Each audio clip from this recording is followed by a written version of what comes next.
ఏవం ప్రవర్తితం చక్రం నానువర్తయతి హయః అఘాయురింద్రియారామో మోఘం పార్థ సజీవతి.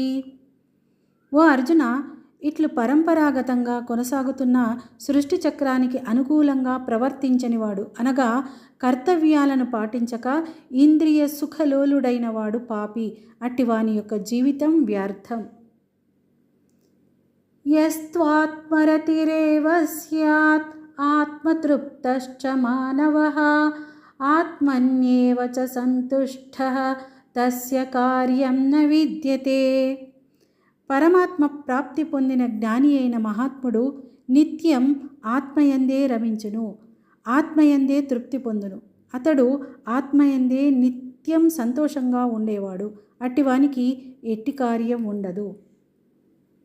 నైవ తస్య కృతేనార్థో నాకృతేనేహ కశ్చన న చాస్య సర్వభూతేషు కశ్చిదర్థవ్యపాశ్రయః. అట్టి మహాత్ముడు ఈ లోకమునందు కర్మలు చేయుట వలన చేయకుండుట వలన అతనికి ఎట్టి ప్రయోజనం ఉండదు. అతనికి అన్ని ప్రాణులతో స్వార్థపరమైన సంబంధం ఏమాత్రం ఉండదు.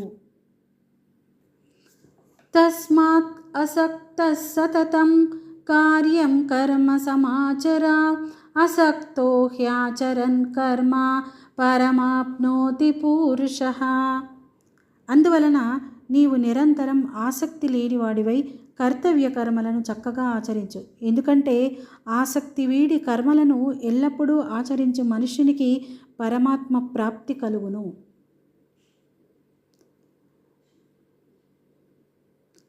కర్మణైవ హి సంసిద్ధిం ఆస్థితా జనకాదయః లోక సంగ్రహమేవాపి సంపశ్యన్ కర్తుమర్హసి. జనకుడు మొదలగు జ్ఞానులు కూడా ఆసక్తిని వదిలి కర్మలను ఆచరించటం వలన పరమసిద్ధిని పొందిరి. కావున నీవు లోకహితం దృష్టిలో ఉంచుకొని కర్మలను ఆచరించడమే మంచిది.